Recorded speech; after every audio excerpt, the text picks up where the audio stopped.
zvinoda kuti asati tatanga kutaura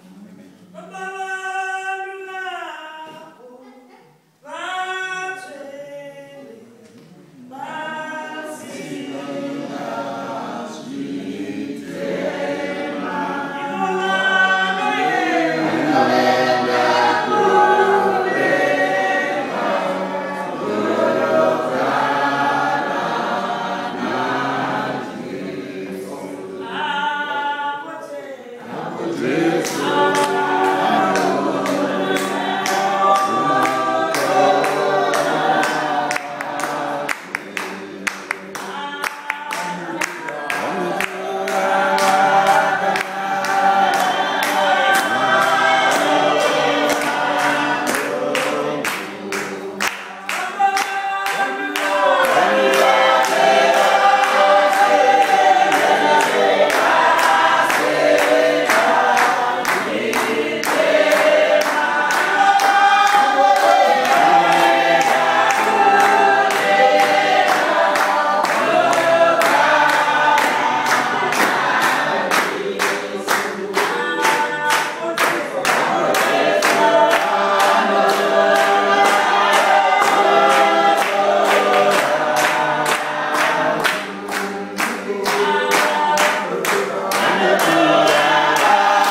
zvataurwa zvoupombwe zvei ngatizvisiyei.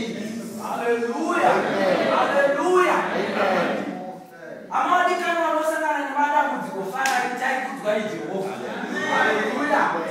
Itai kudzwai Jehovha nekuti kana ndiri seni ndingati hatini inyasha dzaMwari. Haleluya.